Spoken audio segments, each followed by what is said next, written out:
Good afternoon, buenas tardes, and welcome to the March 20th, 2025 meeting of the Fiscal Management Committee meeting. Happy first day of spring, everyone. I would like to begin by giving my colleagues a moment to introduce themselves, starting to my right. Good afternoon, Laura Stewart here in District 4. Good afternoon, Pernil Suvarna, student member of the board. I think I'm in the minority. I feel like it's evening time. Good evening. Natalie Zimmerman representing District 2. And I'm Carla Silvestre, school board member at large. Can I get a motion to approve today's agenda? So moved. Second. All in favor, raise your hands. And that's unanimous. Thank you. I would like to acknowledge that the informational summary for the committee's January 28th, 2025 meeting is posted on board docs. Any questions regarding this summary can be forwarded to board staff. We will now begin with agenda item 3.1, category 12 expenses. And before staff begin, I would like them to please come forward and get us started with some introductions. Good evening, Yvonne Alfonso Windsor, Chief Financial Officer. Thank you. Good evening, Rob Riley, Deputy Chief of Finance. Thank you for joining us tonight, and looking forward to your presentation about Category 12 and why these are important to our school system. You may begin. Thank you. So yes, Category 7 is the state category that focuses on 7 or 12? Category 12. Okay. On benefits, on fixed charges. And that comprises several areas: our pensions, right, for our employees, our employee health benefits, Social Security, insurance, workers' compensation, and tuition reimbursement. This is usually, when people look at our budget, they don't understand where our benefits are sitting, and their benefits are usually, we usually show them in the budget under finance, but they really cover every single aspect, of our budget, throughout, in CPS. So it is a very a special, if you want to say, category for us. When you look at Category 12, it's $723 million of our budget is Category 12. And if you can see, like we talked about, like you can see on our screen, the bulk of that, more than half of it, is the employee benefit plan. Is followed by our FICA and Social Security charges. Those are mandated expenses that we have. And then our state and local pension is the third largest portion of the employee benefits. We have a small amount in workers' compensation, $19 million, and then insurance and tuition reimbursement, which is our negotiated benefits for our employees, for when they take certain credits in MCPS that we reimburse them for. So we're going to talk a little bit first about our pension contributions, and this is the MCPS pension. I just want to clarify that this is not the state pension. This is our own pension. And as you can see right on the screen, those are our contributions from FY25 to FY30. And this is MCPS goal is to achieve a funding level in our pension plan of 90%. We're not there yet. We're between 80 and 85%. But this is the actuarial contributions, in order for us to meet that target over the next 5 years. The one thing that I do want to point out is that between 2029 and 2030, our actuaries are projecting that we're going to decrease our contributions. And that's because at that point, we're going to expect that, the investments that we've made in our pension plan is going to allow us to reduce that contribution a little bit. After that, we might go up and we might go down, eventually. But we'll know that, we have asked actually for a study to understand more of a 20 to 30 year goal, where we are, just so that we can plan effectively. Can I stop you there for a moment? Sure. You said that the goal is to be at what percentage? 90% So funded. the system pays 90 and the employee pays?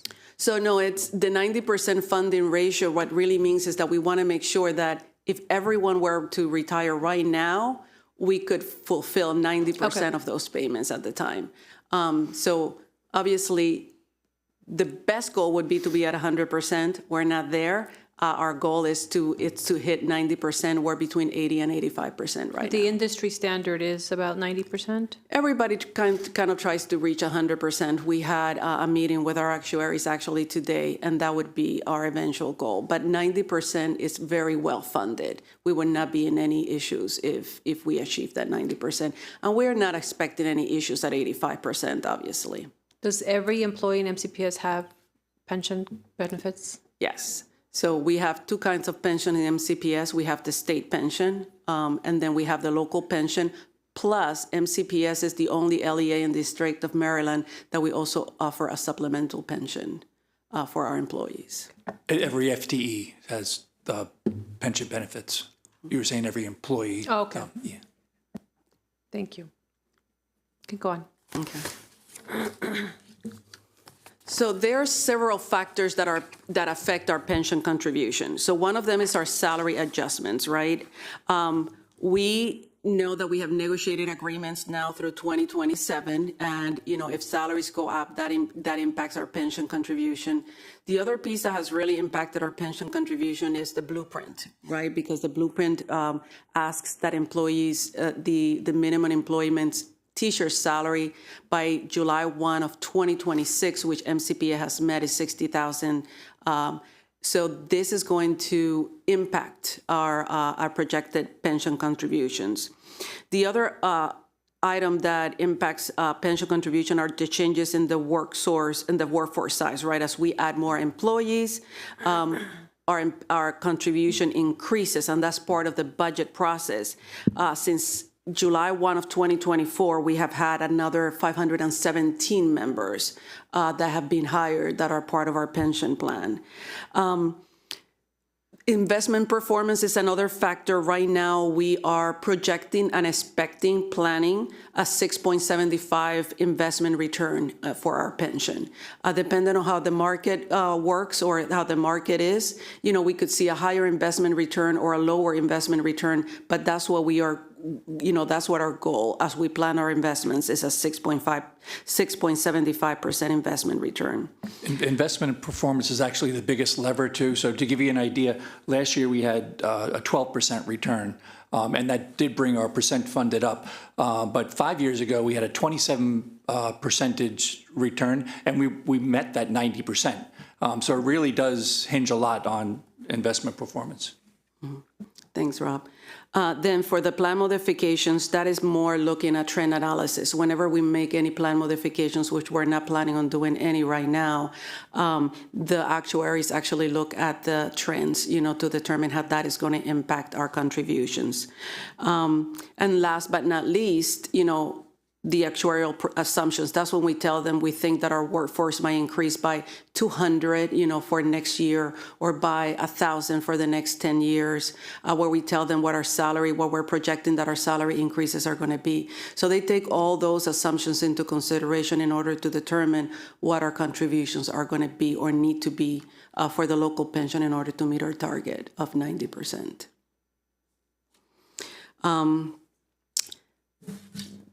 The next aspect of Category 12 that we want to touch upon is the employee benefit plan.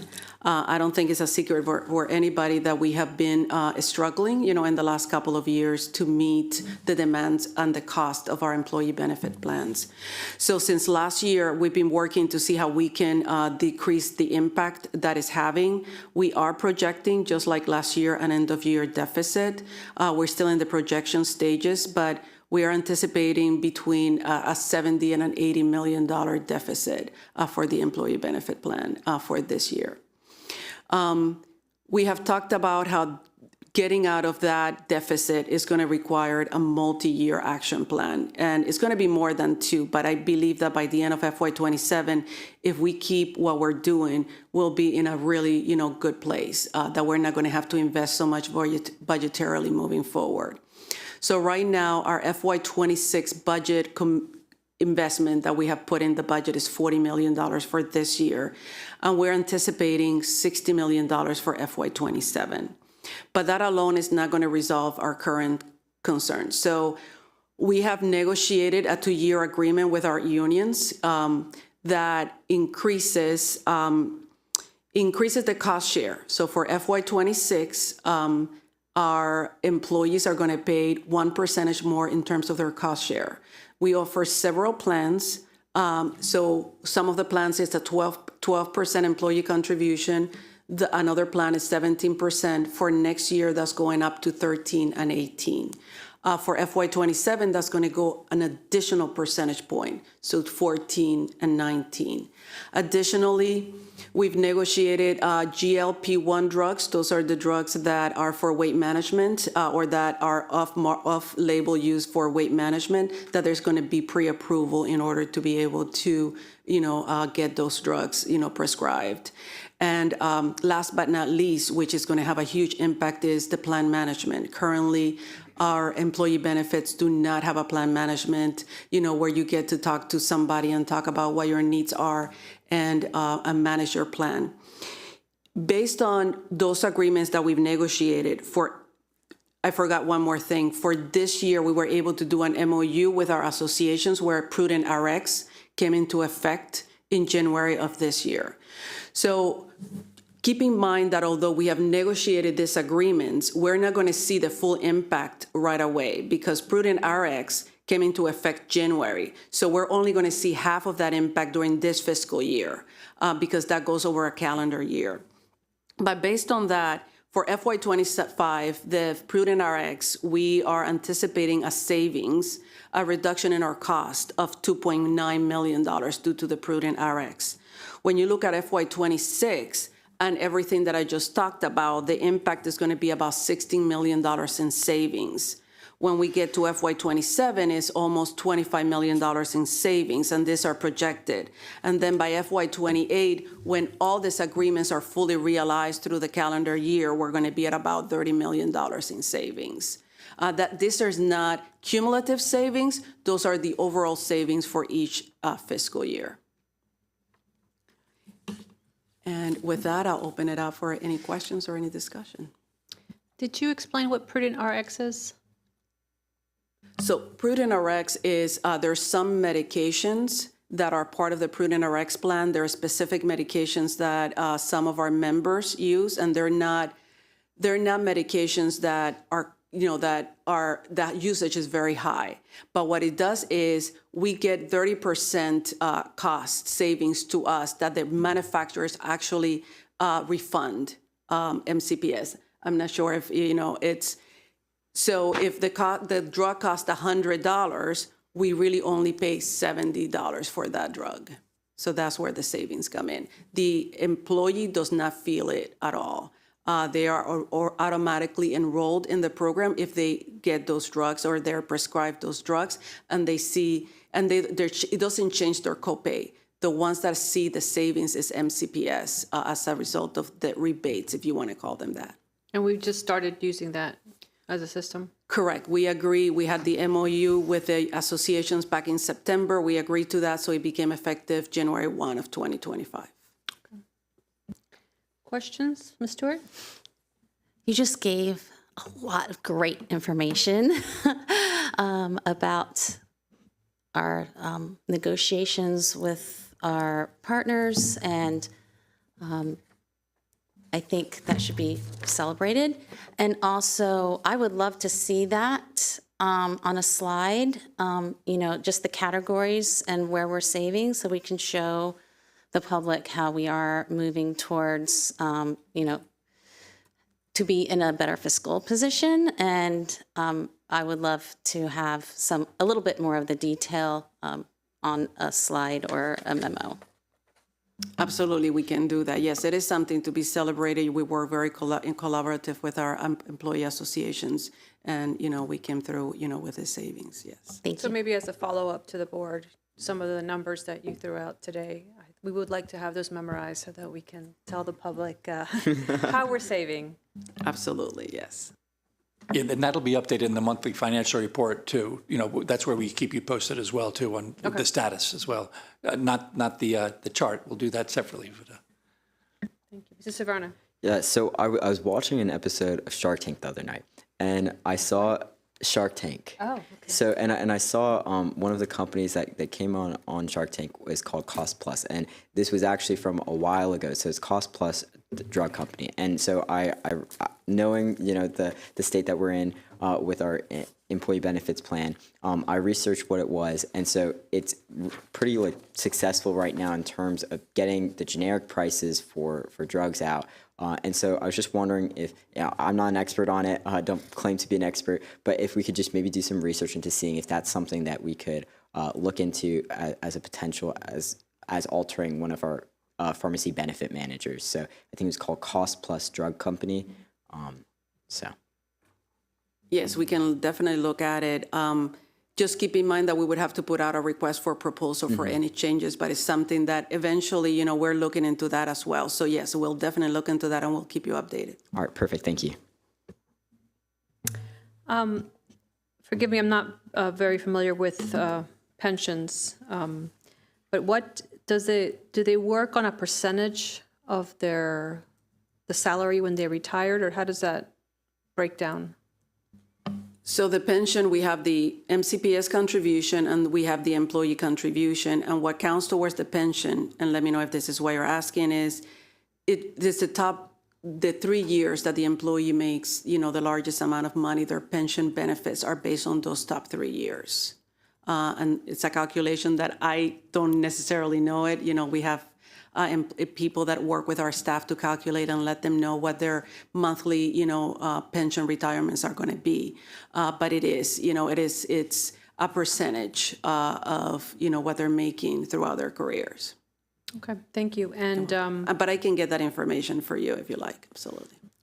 And this is a great benefit to our employees. So I think we've said this before in previous meetings, but this has to be part of our recruitment efforts, right? This is a great benefit, both the health employee benefits as well as the pension. So. Absolutely, and the fact that we are the only LEA in Maryland that actually offer a second pension, the supplemental pension, I think we have to, Can you say more about that?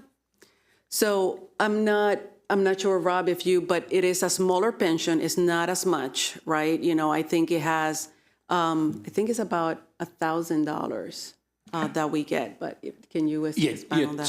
So everybody contributes 7.5%, 7% towards the core pension, and then 5.5% for the supplemental. And yeah, it's going to range with years of experience, what you get at the end. But it is something that no other school district offers as well, too. So as you mentioned, it's a good recruiting point there. Mm-hmm. Yeah, and I'd also like to be able to talk to the public about what percentage of the budget Category 12 is.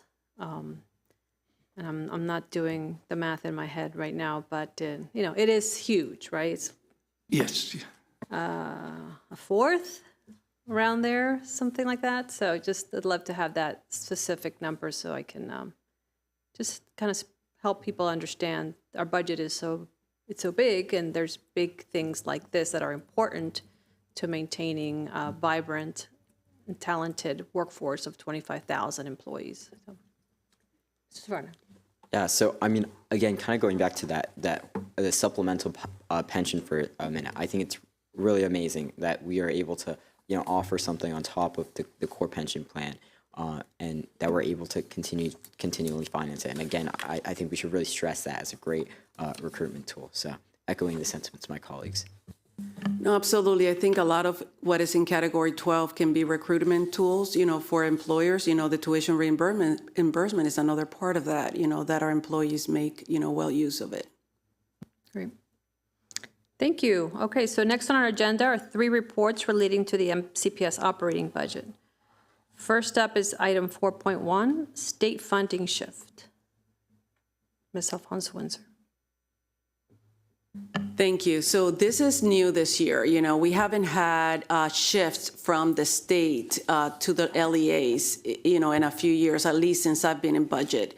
I think the last time that we have a shift, it was for pension, and I think it was 2010, 2012. I'm not remember exactly the year, but it was a while back. But there's really three shifts that is going to impact our operating budget this year.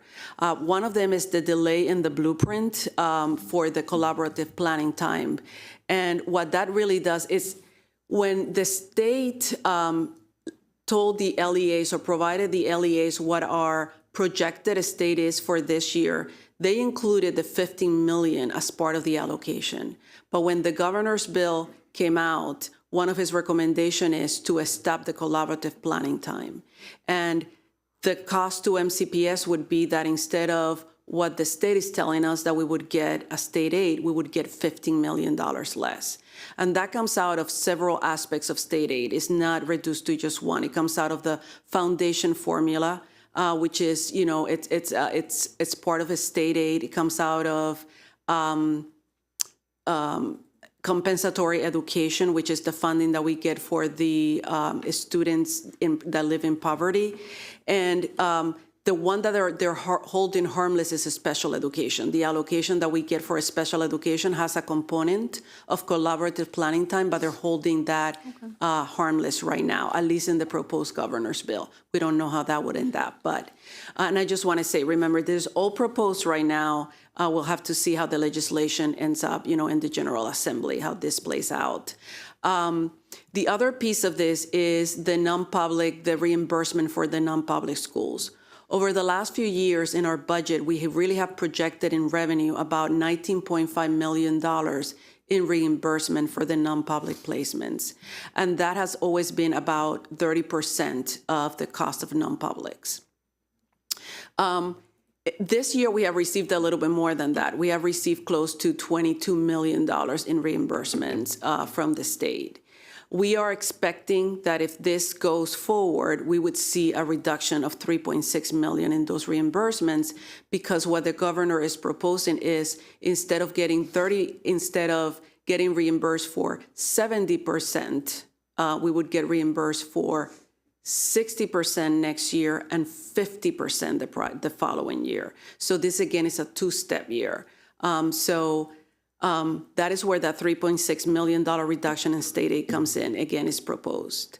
The next one, which is the biggest one for us, and because this will have impacts not just this year, this will have a continued impact year after year, is that pension shift, right?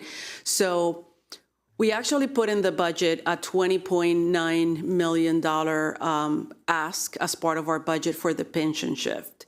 Since then, we have realized, because more information has come out, that of that $20.9 million, really only 19.8 would impact MCPS. The other $1 million would be the Montgomery College pension shift. And the reason it was all put together for Montgomery County as a $20.9 million expense is because the bill actually refers to Montgomery County, not the actual agencies. They don't separate it between MCPS and Montgomery College.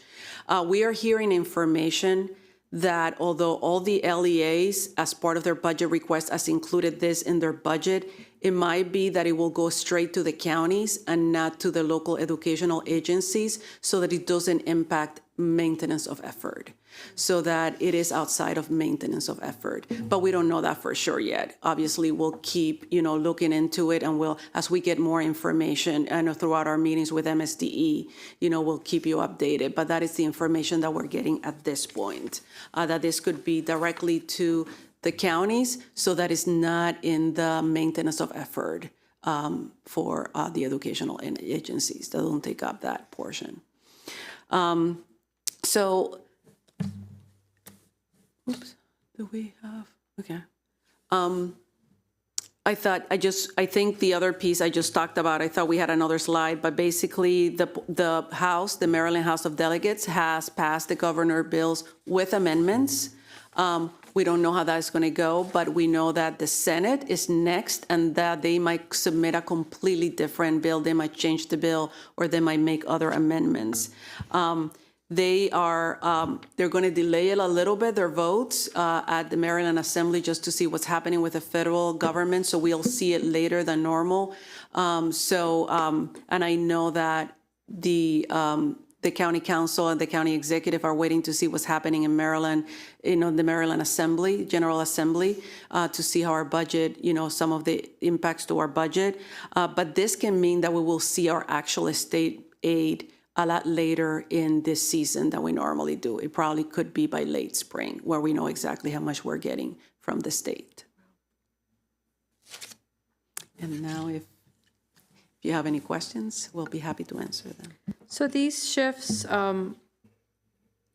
my question is, I understand why, right? They are having a budget problem as well. And I understand that for the blueprint, collaborative planning time, and the pension costs. But is that the case also for the reimbursement for students placed in non-public? Just another Correct. cost savings measure? It is another cost savings measure for them. So instead of reimbursing the $22 million that they have been reimbursing us, they would reimburse us only about $18.4 million. And the rationale is just Shifting have the cost. county absorb more of it. Correct. Shifting the cost to the local educational Okay, agencies. that's the trend in that. Okay, thank you. Stuart? Can you explain a little bit about it being outside the maintenance of effort, and how does that actually affect the budget? Sure. So maintenance of effort is a requirement for in Maryland that says that the local government has to fund you at the same level as the prior year based on enrollment. So if our enrollment decreases, their per pupil allocation, which is maintenance effort, is really enrollment times the per pupil amount from the prior year, calculated from the prior year.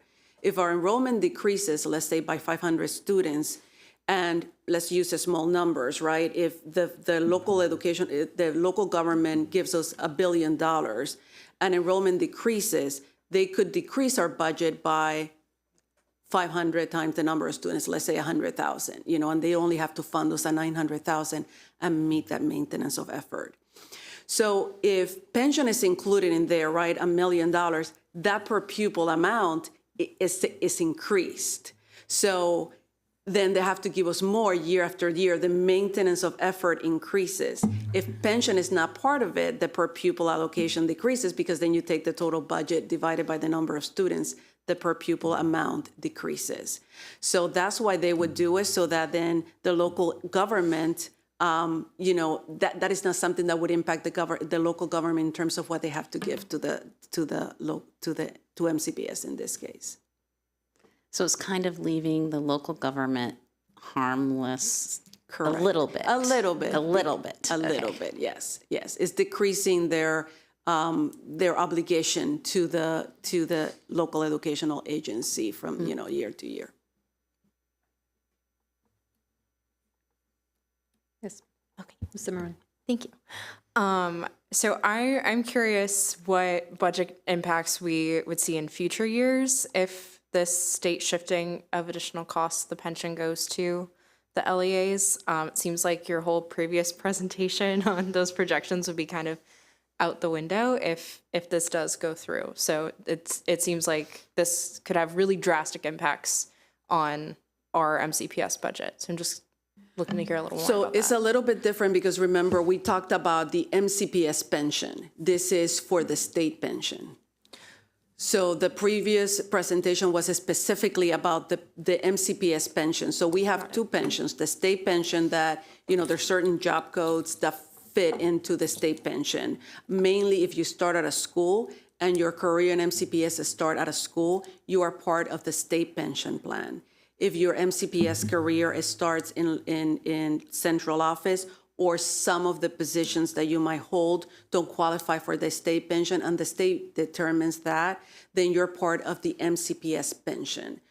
We don't manage, the local educational agencies don't manage the investment for the state pension. So every year at the beginning of the year, the state tells us this is the amount that you owe us, we pay the state, they invest it, they manage, and then they pay that pension to our employees. Then the other one is we manage the investment and we pay that pension to our employee and as part of our local MCPS pension and that supplemental pension. So this would not have an impact on that. This will just mean that as salaries keep increasing, it all depends actually on how the state does it. If they're going to determine a fixed amount that they're going to shift to to our local, or if that's going to grow based on our population on the state pension. Because right now, the way the bill is written, it is not a percentage. They gave each of us a certain amount of money that will be shifted to the LEAs. To give you an idea of size, so we talked about Category 12 in the last presentation, roughly a little over $153 million. It's about half and half with folks, teachers and other folks that are in the state pension and folks that are in a local pension. So, so we get an invoice, quarterly invoice for that $75 million, and then we do a contribution in August for our local pension. So overall budget will still be impacted, but both of those elements are into kind of two different pots. That's correct, yes. And I understand that we have written a joint letter with our local elected officials to the state, kind of advocating around these shifts. That's correct. Has that been sent? I believe we finalized it very early last week. So I believe he has gone, yes, that he has been sent. We collaborated with, again, the local government and addressing these issues and other issues, like the blueprint, the impact of the blueprint and so on, yes. Okay. Thank you. Seeing no other questions, we can move on to our next presentation, which is item 4.2, federal and state unfunded mandates. Ms. Alfonso-Windsor. Thank you. So this is something that we're actually paying very close attention to this year, to be honest. In the past, as the budget situation gets harder, right, or more difficult, more challenging, we're paying more attention to this. So this is the beginning of an effort that we're doing to go line by line in our budget and identify what our unfunded mandates are. And we're still working through that. In this presentation, we started that work and we wanted to provide you some examples of where we are. And then, in the next month or so, we'll finalize what the whole impact is. But as we look through these unfunded mandates, it's basically, local, state, and federal legislation, laws, like the blueprint is part of the state unfunded mandates. A portion of the blueprint is part of the state funded mandates. Eventually, it will all shift to the local government. And then as we were going through this exercise, special education is not something that we necessarily, at least myself, we think of an unfunded mandate because it's our core functions, right? It's serving our students, making sure that they have what they need to be successful. But it is an unfunded mandate because it is, it's part of the Individuals with Disabilities Act. So we wanted to talk a little bit about that and the impact that has on the budget, for MCPS and the school systems. First, let's just talk in general about some local and state and federal mandates. As you can see here, we have environmental compliance mandates, and those are federal, state, and some of them are local. But we have about $6.4 million that we must spend every year on lead testing, radon testing, and asbestos testing, right? So those are some of the examples that fall under this environmental compliance mandate. The next one is Head Start local match. So as you know, we get a Head Start grant, that helps us support some of those, the Head Start classrooms. But it is required that we match some of those amounts, when we receive that grant. So currently our budget, we have $4.5 million in the grant, and we have about $3.2 million, that we match in terms of Head Start. For the fire code safety, this inspections and repairs, for alarms, sprinkler systems, and so on. The transportation for our, one of our most vulnerable populations, as part of the McKinney-Vento Act, we spend about $975,000 a year on that. And that's growing, unfortunately. We have, AED and CPR training that we must do every year, background screening for our employees, contractors, and volunteers. And then last but not least, the annual financial audit requirements, as part of our, finance, to make sure that we're following our guidelines and regulations. We do pay an outside consultant to come in and do those independent audits that we've talked about. So those are some general, we try to show an array of some of those unfunded mandates that we have, operational and educational, academic-wise.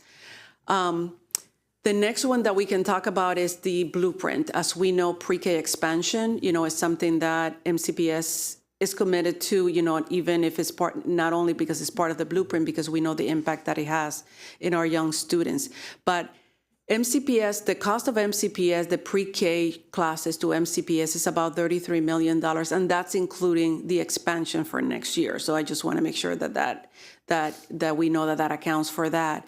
And the blueprint funds about 30% of that right now. Eventually, it will all come to the local, LEAs. The APIB testing that I know that we've been talking about, and we actually testify in Annapolis, for that bill, that would allow us to charge the students that are able to pay for those, so that they can absorb some of the cost. The national board certification, those additional funding that our teachers get, and that amount includes the maintenance of compliance that we had to negotiate this year.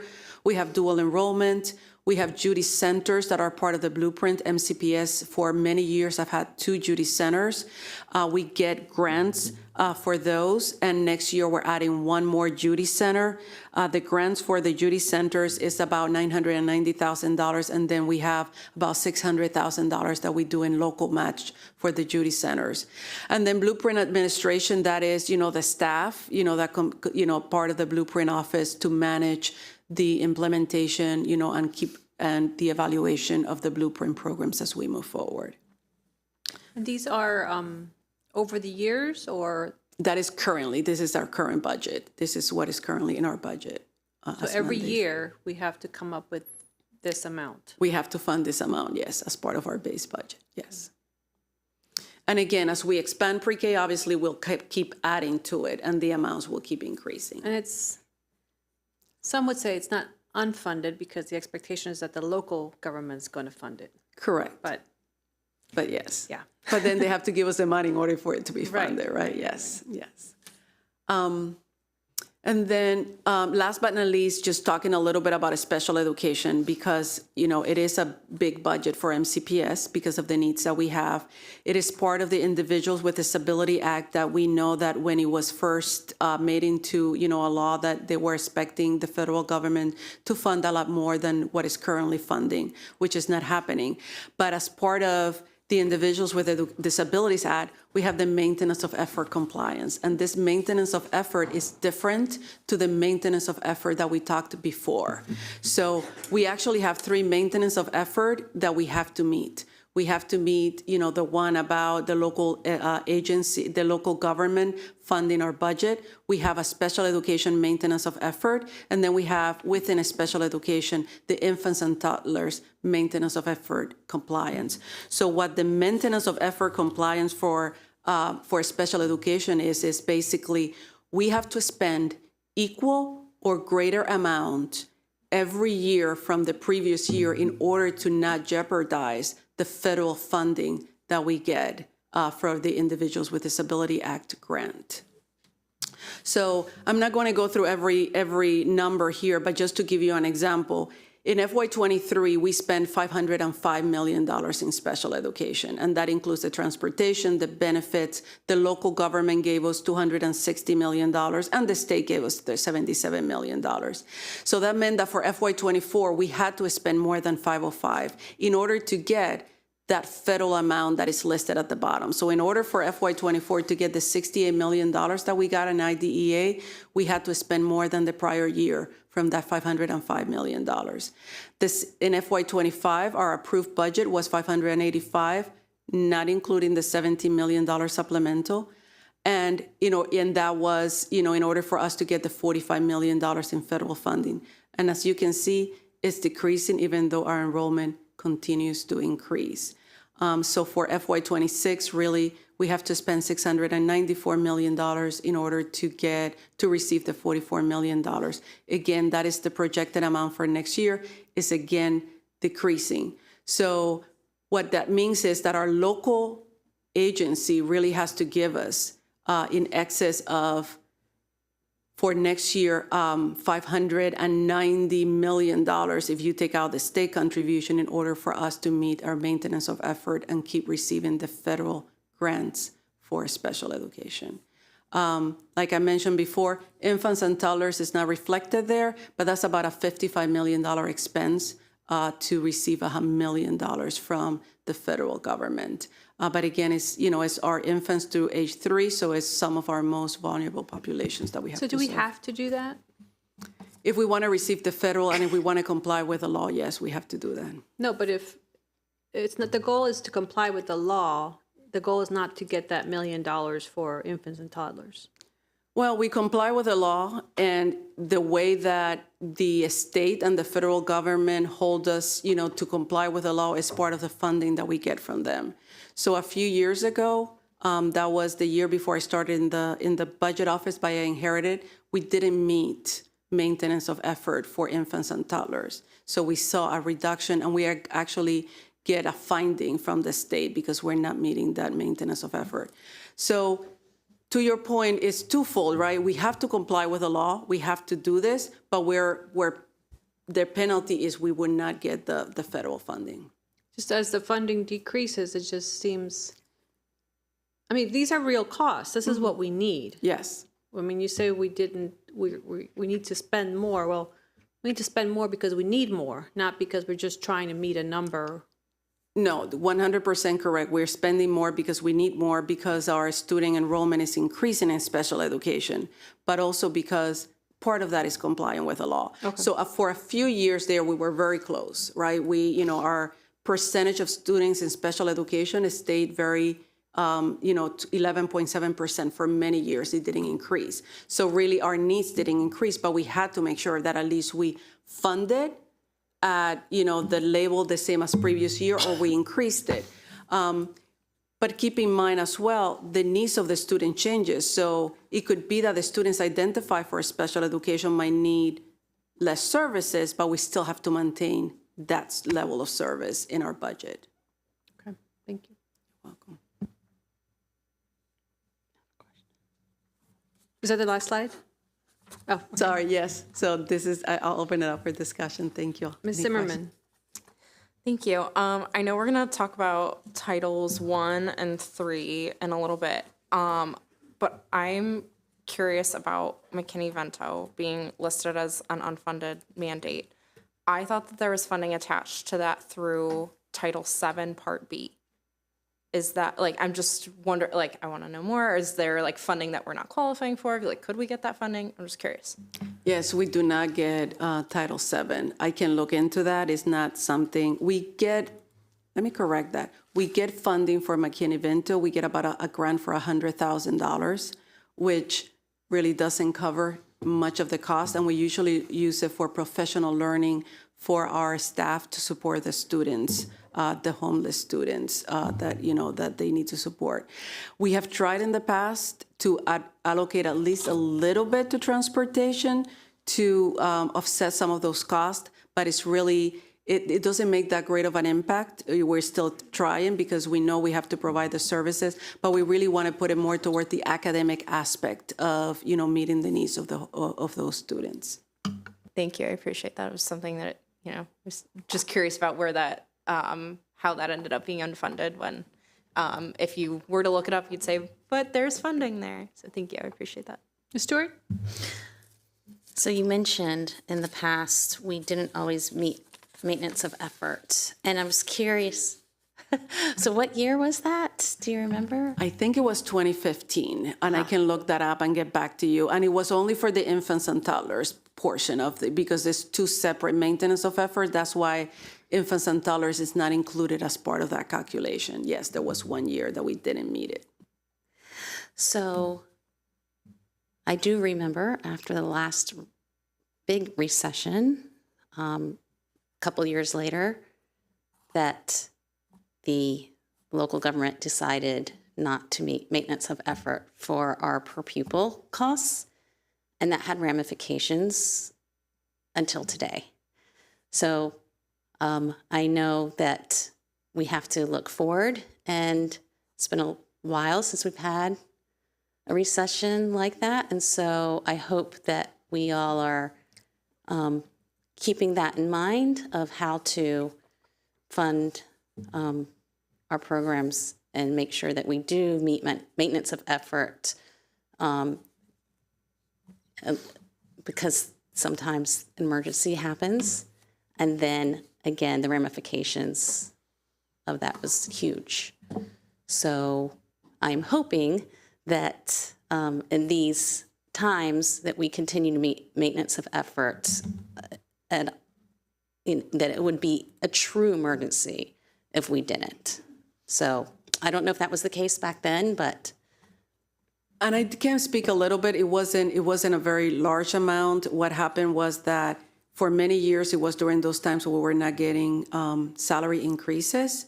So when the population, in infants and toddlers, there was turnover, the teachers were not making as much money. So the budget for their salaries, right, because we rebase every year and we budget based on the individual salaries, it was reduced by about 100,000 among all 70 or 80 positions. So since the budget was decreased for those positions because of the salaries, when we actually made the calculations for the budget was, so we actually budgeted correctly, but remember, they actually look at the actual expenditures that happened. They actually didn't meet the budget amount, so that's why we didn't meet maintenance of effort in that particular instance. But since then, I'm going to be honest, we have looked very carefully at that to make sure that we're always, meeting maintenance of effort. And if we cannot meet it on the salaries, then we added as another portion of materials or, something to make sure that we meet that maintenance of effort for all our areas. Thank you for explaining that. Welcome. Thank you. The only thing I would add is that it seems like with state laws coming out every year, I mean, of course, we always oppose things that are not funded, but I bet there's legislation within the last 10 years that it's not on your list here that is an unfunded mandate. So another place to go dig. No, absolutely. And this is just a starting point. Yeah. There's a lot that we didn't include in here that we know. One of the things, it's actually part of our budget this year, the menstrual, hygiene products, that's another unfunded mandate. But yes, we'll compile the full list and we'll share that, as soon as it's completely ready. Okay. Thank you. And thank you for Ms. Zimmerman for suggesting this topic. And I know, it's important for our funders to understand the things that we're being asked to do, and when we're not fully funded, then we have to take it from other critical services in the school system, and we can't continue to do that without affecting teaching and learning in the classroom. Okay. Thank you. Let's move on to our next item, 4.3, federal revenue for Title I and Title III. So for our new staff coming to the table, please introduce yourselves for the record. And again, these are things that we love, programs that we love, but we often don't talk about them very much in our budget development process. And given the current climate and talks about entitlement programs, just wanted to better understand, take the moment to better understand this for its own sake, but also in the context of our budget. So. Good evening, Nichelle Owens, Director for the Division of Early Childhood, Title I and Recovery Funds. Good evening, Tamara Hewlett, Director of the Department of English Learners and Multilingual Education. So I think I'm getting started. I'm going to give a little bit of background about Title I. First and foremost, Title I will be 60 years old in April. April 11th was when President Lyndon Baines Johnson signed Title I Part A of the Elementary and Secondary Education Act into law as part of our nation's war on poverty. And to that end, Title I aims to ensure a fair, equitable, and high-quality education for all children, particularly those from low-income backgrounds, by providing financial assistance to local education agencies like MCPS to improve basic programs and close achievement gaps. So today I'm going to walk through at a high level the process taken at the federal level to allocate funding, and I'll also explain how the funds pass through the state in order for our district to distribute to Title I schools. Next slide. So I think it's important to know that Title I funds are supplemental. That means it's above and beyond what local and state offer. And the analogy that I often give is that every school gets a cake and Title I is the icing on the cake, all right? So it's supplemental, right? Those funds are allocated through a series of federal formulas. Those formulas are listed. And I know I've had time with the board through professional learning, so I've talked a little bit about census poverty data, but we didn't really get into the discussion around basic grants, concentration grants, targeted grants, and what we call EFIG grants that come from the federal level. They are complicated formulas, but just know that the input is the amount of, or the number of children ages 5 through 17 who are considered in poverty in the district, okay? And that looks at the whole universe. Right? And just to give an example before we go to the next slide, in 2022, data was reported for Montgomery County indicating that about 15,000 children ages 5 through 17 were in poverty. In FY20 or in 23, that number was reduced to about 11,000 children. That typically indicates that we will get less money from the federal government for our Title I program, right? And that's one of the indicators that we use. I'd also like to take the opportunity to just share that at this time, so at the time that we were preparing this presentation, we did not know what Congress was going to do with the federal allocation for Title I. At this time, it's important to note that Congress did pass and approve a year-long continuing resolution for next year. So that will fund us for our fiscal year, MCPS's fiscal year, FY26.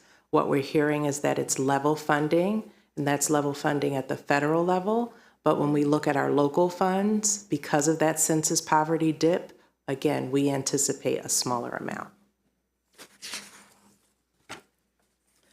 Looking at this slide, with Title I, there's a lot of compliance. So we don't put a lot of the compliance in front of the schools. We handle that in our office and in the central office. But the first and the largest compliance piece is around supplementing, not supplanting. Essentially, that means that we cannot pull back local and state funds and replace it with Title I funds. Again, an example would be all elementary schools have a reading specialist. MCPS cannot say, hey, we're going to take away your reading specialist if you're a Title I school and you have to use Title I money to pay for the reading specialist. So supplement, not supplant, is a big piece. The other one is comparability, and this is basically a fairness test. It's conducted annually, and in concept, it's very similar to supplement, not supplant, but it just makes sure that state and local funds are comparable, whether you're a Title I school or a non-Title I school. And we do this test using FTEs for each of the schools. And then finally, there's a coordination of Title I funds. We do this primarily with our early childhood program, in particular Head Start.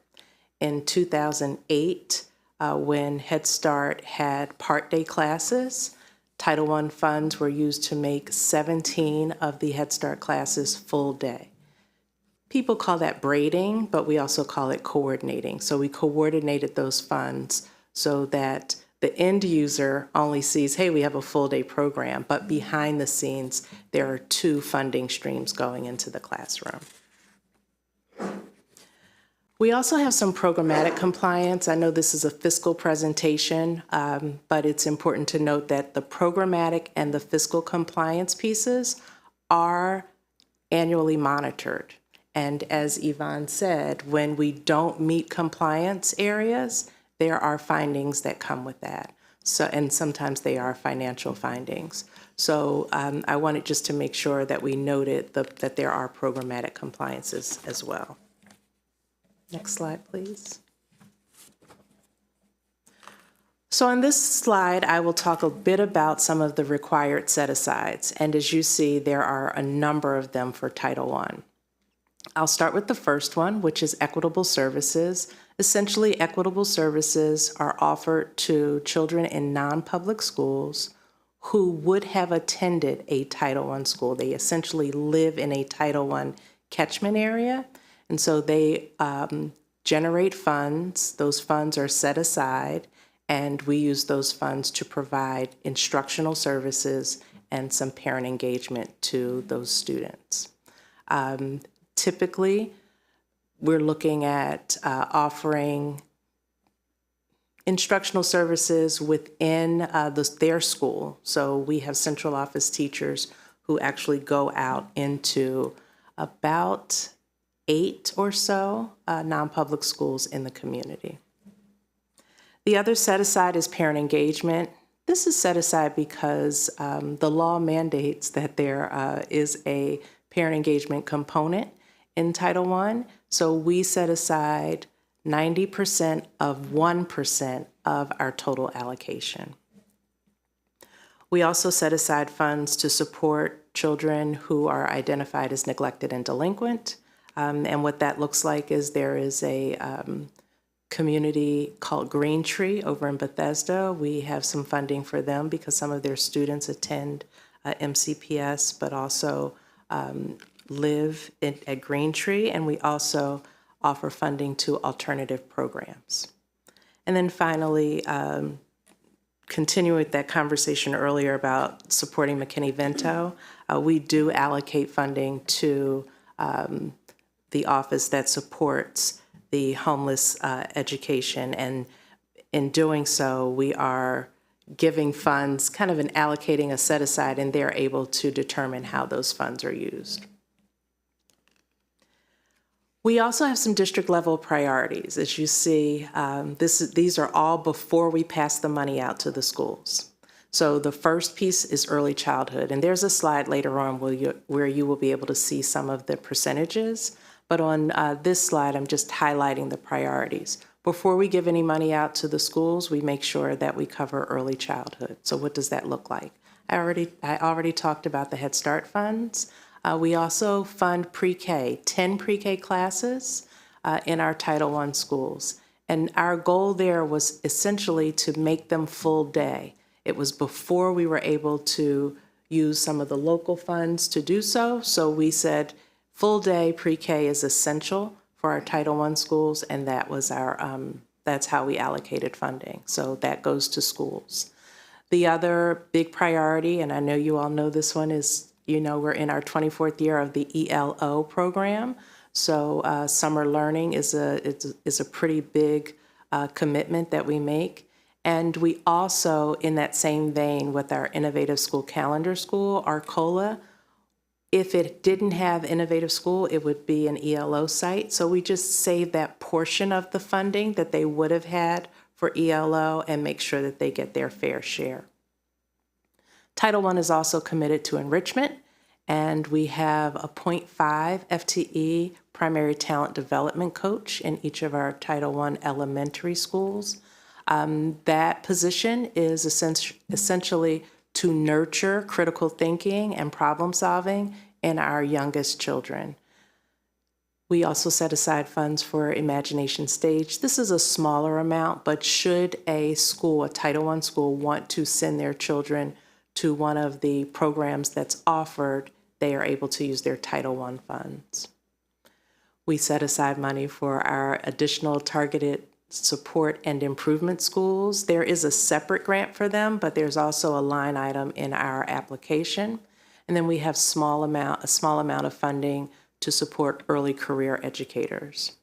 And I think it's really important to note that for Title I, we administer the program centrally, and we fund ourselves. So everything that you're going to see on these slides is all funded federally. There's no local money included in this conversation. Next slide, please. If I may just add to what Nichelle just mentioned, this is probably one of the only programs that do not have a local match. So if there's no local funding, so if there's any decrease to Title I grant, then we decrease the program. And just to give you a sense of this, when it is time for school level allocations, it's well before we hear from the state, right? So if there is a reduction from the state, that's a hit that we take internally in our office. We do not pull back from our schools. So that just lets you know the commitment that we have to our schools. So in terms of calculating school level allocations, this one is way simpler than the federal formulas. Essentially, we're looking at the number of children who are directly certified for free meals, and we're multiplying that by a per pupil allocation, which we determine based on the amount of funding that's available. That determines a school's allocation. We give that school allocation out to our schools in February-ish, and it's all based on a projection. It's just based on what we believe we're going to receive from the federal government. And our schools put their funds in the categories that you see listed on the screen. Next slide, please. This is just a slide showing you what our Title I office looks like. You'll notice the FTEs there. For me as the director, I'm split funded locally and on this grant. Next slide. And then finally, you see here the distribution of our funds. If you take a close look, essentially 85% of the funds are going directly into schools during the 10-month calendar year, if you consider early childhood funding as well as our school allocations. The summer programs comprise about 6%, and then we do all of the compliance work and administer the program on 9% of the budget. Next slide, please. This last slide is essentially just a timeline, so you get a sense of how long this process is. We start our estimations in November once we receive the data from Food and Nutrition Services. And then in December of each year, the poverty data is released from the Census Bureau, and that's when we start drafting our options that you've seen. Options are reviewed at the district level, and then a decision is made based on a projected allocation, which is shared with the schools. And between April and June, that's generally when we hear from MSDE about our preliminary allocation, right? So the federal government is currently, we just attended a conference 2 days ago, and our federal representatives were there, and they said we're working on the allocations now. They expect to get those out to the state in a couple of weeks. And then the state has to go through all of the information, and they will eventually pass it on to us. And then from September to October, MSDE hears from the federal government, and they let us know our actual final allocation, because some things are massaged a little bit. They don't generally vary too much, right? I think that, yep, that covers it for the Title I portion. So how much was the total allocation this year, this fiscal year? It was about $47,108. Wait, let me say it right. $47,108,271. That was our allocation for this year. Okay. Thank you. Ms. Zimmerman. Thank you. Okay, so I have a lot of questions. I'm sorry. My first question.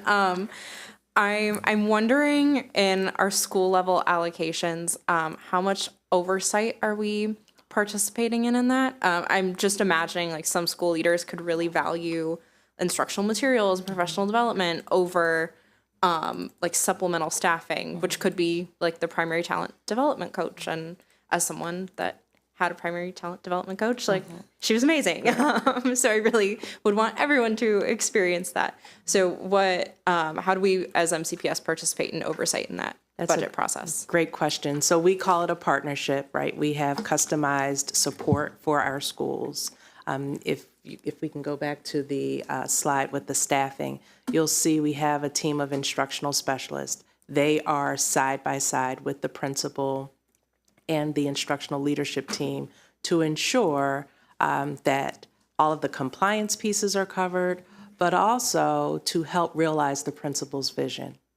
And for principals, in most cases, this money is going to staffing. It's always staffing, and a significant amount. And then whatever they have left over is what they are able to allocate to instructional materials. And principals are very creative, but they get their biggest bang for their buck by using these funds for staffing. The other piece, just to clarify, primary talent development is something we do centrally. So that's off the top before it even gets to the school. So a principal could add to that or keep it at the 0.5. So it sounds like staffing, because I think almost anyone that spent time in a school would say staff, having enough staff, having well-staffed schools, that is going to be the most bang for your buck. It sounds like that's our priority. Yes. Amazing. May I ask? No? Yes. Okay, great. I just wanted to ensure. I didn't want to step on any toes. So along those lines then, in our guidelines for class size that Title I's pulled aside, how does Title I funding play a role in that, or not at all? Is that something that MCPS takes on? Right, so MCPS set that guideline. It is not a federal guideline. I do get a lot of questions. What does Title I say? Title I doesn't say anything. We defer to what the local government or what our MCPS team has indicated as a reasonable class size for success in the classroom. But what happens is it allows our schools to further reduce class size, in particular at grades 4 and 5. Sometimes those classes get pretty large, and I have seen principals say, you know what, we're going to reduce class size at that level. It also allows for more unique instruction to take place, and some schools also use those funds for an additional special, like for a STEM coach, because fifth graders are taking the MISA exam. So how can we build science into or strengthen our science program? And they do that by hiring a STEM teacher.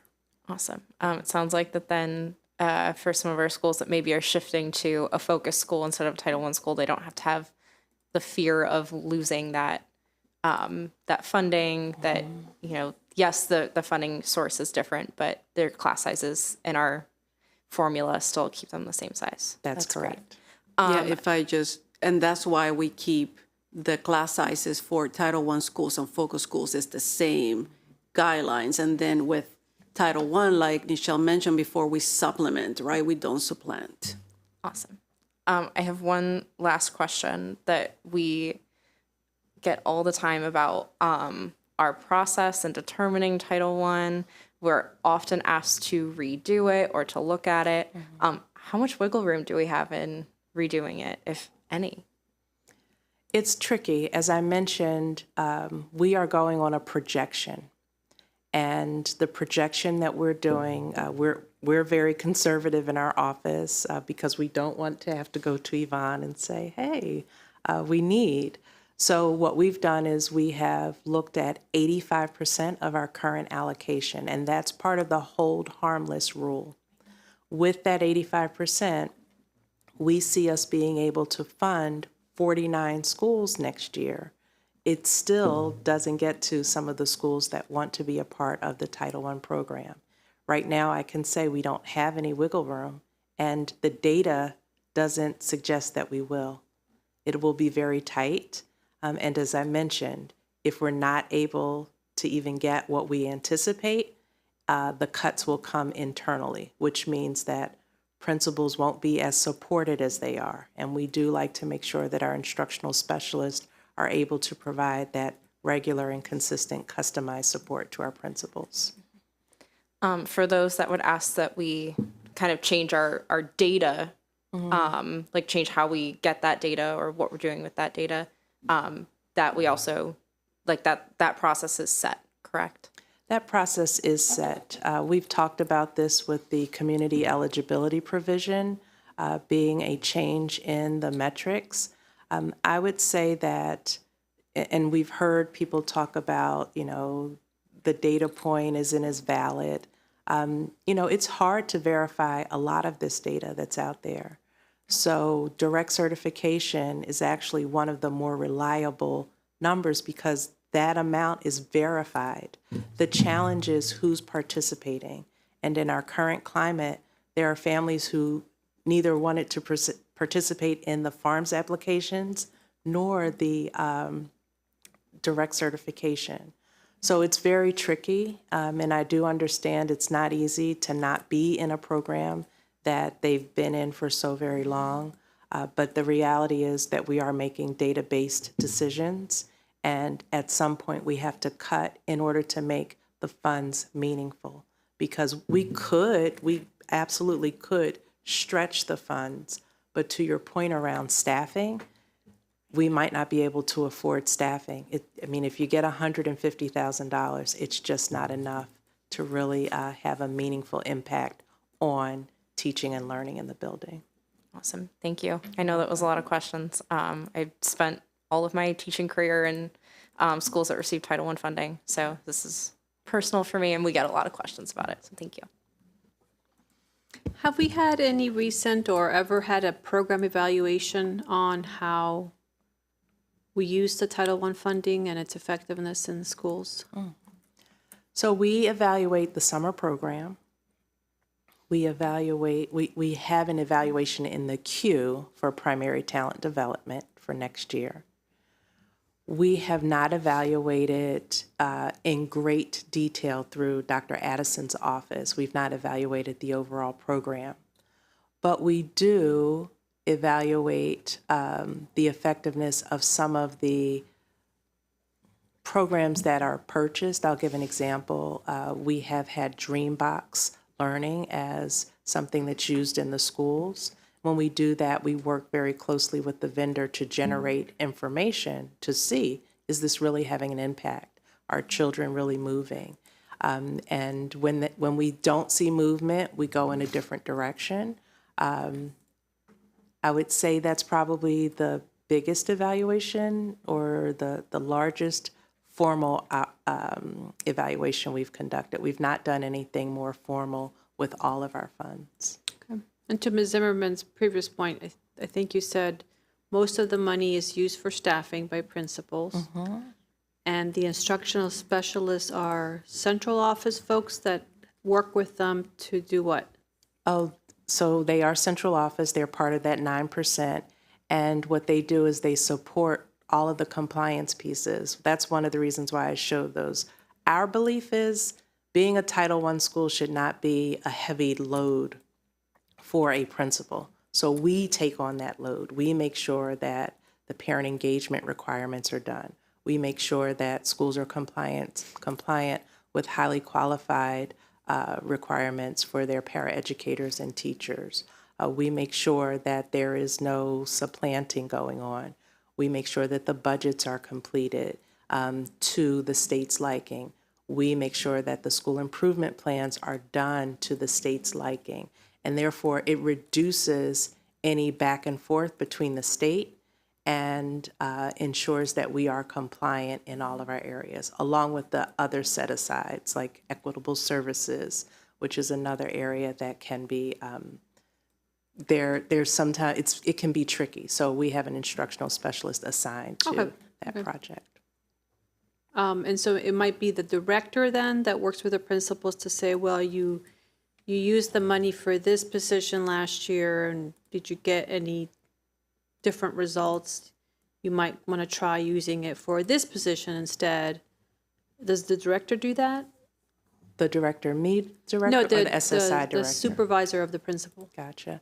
So I'm not sure, I can't speak to that. I can say that directors see the budgets as they go through the approval process. Directors are a part of that. I do believe that directors have conversations with principals. I just don't know the details of whether they're doing what you're suggesting. Okay. And I just want to say, you know, to that aspect, the funding and the program, the Title I program is part of the school improvement plan. So as the directors are working with the school, you know, evaluating how the school improvement plan is working, you know, that, you know, the Title I funding is part, you know, of those allocations or extra supports that are provided to the school that would have an impact, you know, on those plans. Thank you. Ms. Stewart? So back to the hard decision of where to do the cutoff, right? Like you said, we can't dilute the money so much to add schools, so there has to be some kind of cutoff. But sometimes schools will fall off the Title I list, yet their needs haven't really changed. So I wanted to know, is there any kind of bridge program so it's not such a shock to the system, or do you feel like being a focus school is that? I mean, and then a piggyback question onto some kind of bridge program. Do we use our grant office to work with the schools to see if there's other grants the schools can get to help them make this transition a little, so it's less drastic for that school? And do we put a little extra resources in helping them get grants? Gotcha. So I'll start and then I'll hand it over. And I'm handing it over to Yvonne because I stay in my lane Yes, in terms beyond your of scope. Sorry. the Title I grant. So your question was around a bridge program. Like some kind of bridge program where we work with the school. So, and that's probably not a question for you, but I don't know if Vaughn knows if there's some. So before she answers, I do want to say that we have grown in our number of Title I schools over the years. The slide that I often show is in, I believe, 2019, we had 23 schools. Going into next year, we will have 47. It speaks to the need, and it also speaks to the fact that we don't want to let schools go. It is not our intention. But once we look at the numbers, we have to make a decision. And for many years, we would keep extending, saying, we have to hold on, we have to hold on. We are now at a point where we just can't do that anymore. So while it does not feel good, and I empathize, I just want to make sure we're clear that for many years we kept holding on, and now we're just at a point where we can't do it anymore. And I can get the information. I know that we do a little bit additional staffing the first year between, you know, when the schools leave Title I and they just become focus teachers. And I can get the information exactly how much. It's not a lot, you know, it's just something so that the transition is not as abrupt as, you know, as it would be. I think some of the issues is that once they lose Title I status, I think the one thing that the principals probably miss the most is that ELO program, right? It's that summer programming that is no longer available to them. But as you know, the budget has been difficult, you know, for the last few years. We have, you know, when we had ESSER, we did the, you know, the free summer school for everyone. So now they do have the option of doing the local summer program. If a student is not able to pay the full fee, MCPS does, you know, provide that funding between, you know, the full fee and their reduced rate so that the schools. So if you are a school and you want to run a local summer program, MCPS will absorb the cost of any farm student that is not able to pay the full fee so that they can run the program. But again, it is not as robust a program as ELO that has the curriculum, you know, the experience of 24 years, you know, running that program. I think that's where we see, the major impact, and Michelle, correct me if I'm wrong, but that's what I hear most, is that summer programming that is lost. But, it is something that we have continued to look out throughout the years, how we can make that better. But with the budget situation, it's just not something that we have been able to address. And if we can find out if the grants office worked with those schools, that would be great. So let me answer that. So we've never really had a grants office. My bad. Sorry. No, I'm jumping ahead. but it's a great question because guess what? For next year, we sort of will. We're starting that grants office. So we've had Judy Averbeck, who is the grants coordinator, that has been supporting just the current grants that we have. But part of the budget includes 2 grant specialists that will be part of the budget office that will help us seek, new grants opportunities. So it's a perfect question because we know that we are leaving funding on the table because we haven't been able to support offices, in seek grant opportunities, apply for those grants, provide that support. So I think that's a step in the right direction. We're getting there, and I'm really excited about that. Well, I'm excited too because I know, we need all hands on deck. That's my motto for the year because we're not going to get some of the support it looks like from the federal government that we have in the past. And so for us to fill in those gaps would be amazing and really impactful for those schools. So I appreciate it. Thank you. Okay. I think you said that our children in poverty have decreased in Montgomery County. Is that correct? Based on annual census data, yes. Yeah. So we know that's wrong. So it's just all the more to emphasize the need for good count so that we know that it doesn't seem likely that it has decreased, but I'm not an expert, but definitely want to make sure that we get accurate counts in the census so that we get a good count also for our Title I funding. Yeah, so I did ask one of our federal colleagues down at the conference about like the appeal process and how that works. And what he said is that typically there are not any appeals, that the Census Bureau does its formulas based on survey data, administrative records, and other information. So what may be happening is, number one, an undercount. But the other thing I think is really important to note is that census poverty looks at all children ages 5 through 17 in the county. What we are seeing in MCPS are just students whose families are sending them to our public schools. So there may be a slight disconnect between that. I've also examined some of the census data, and the state of Maryland is going down in terms of its census poverty. The United States has gone down slightly between 22 and 23. The state of Maryland has gone down, make sure I'm reading this right, yep. The state of Maryland has gone down by about 1.4 percentage points, and then in Montgomery County, we took a larger hit at a little over, if I'm doing this math correctly in my head, about 3%. Okay, so the data is consistent. I really don't see any outliers, but I do understand how these different poverty measures tell different stories. Yep, absolutely. Thank you. All right, let's move on to Title III. Next slide, please. It's not up yet. Okay. Here we go. So Title III, also known as the English Language Acquisition Grant, is a grant that is specifically for our emergent multilingual learners. You heard a lot about what it means to be supplemental versus supplanting. A lot of what Ms. Owens has said applies for our Title III grant as well.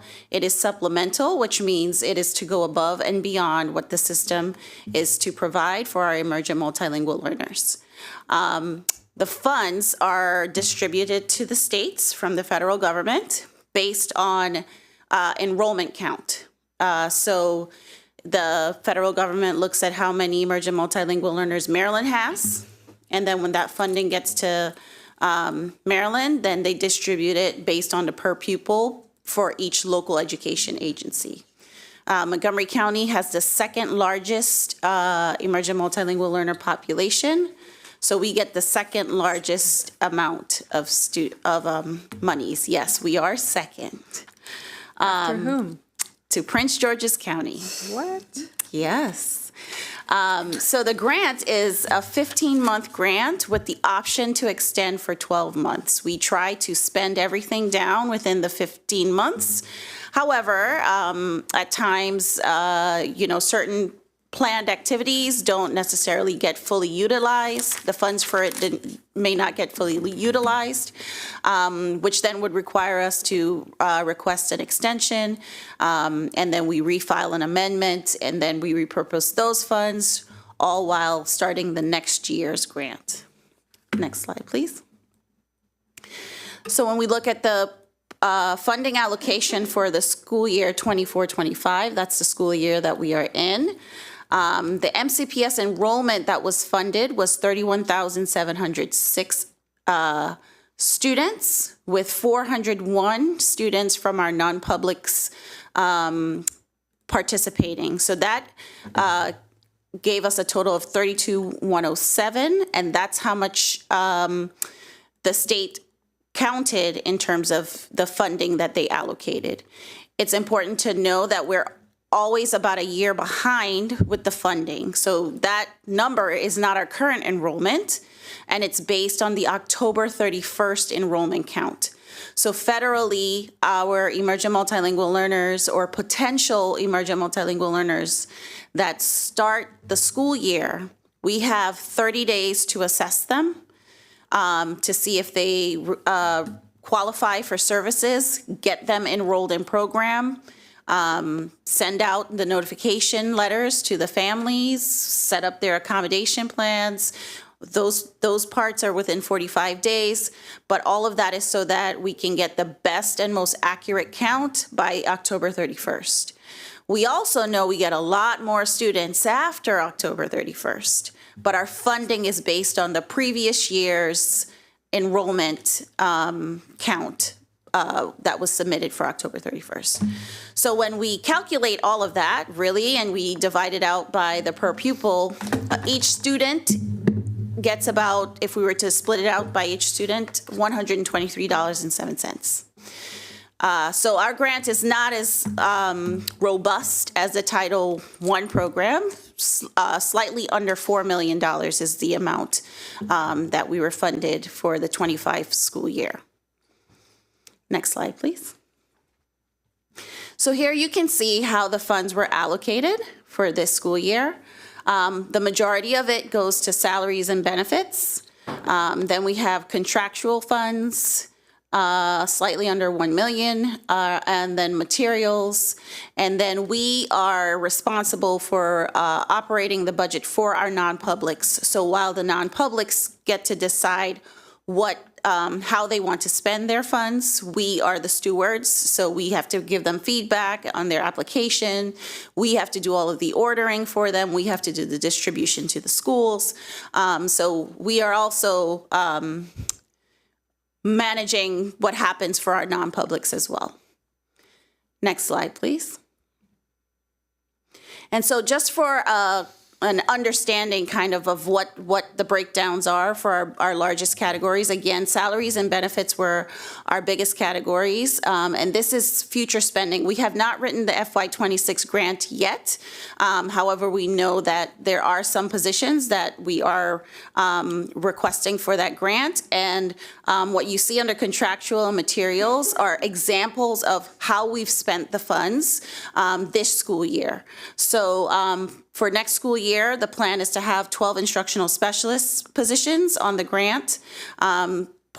These specialists are partly, one of them, for example, is a biliteracy specialist supporting our two-way immersion programs. One of them is supporting our SLIFE programs at the secondary level. And then we will have, hopefully, some positions for our cross-functional teams so that every cluster has a designated English language development specialist to provide support alongside content cross-functional specialists. But to understand what contractual looks like, sounds like, the impact on schools, for example, we have had a partnership with Support Ed.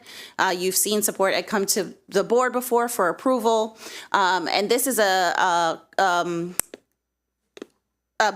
language development-based consulting company who comes in and helps to provide professional learning. We have been heavy. We've done a few clusters in terms of learning with Support Ed, and our most recent cluster has been the Gaithersburg cluster.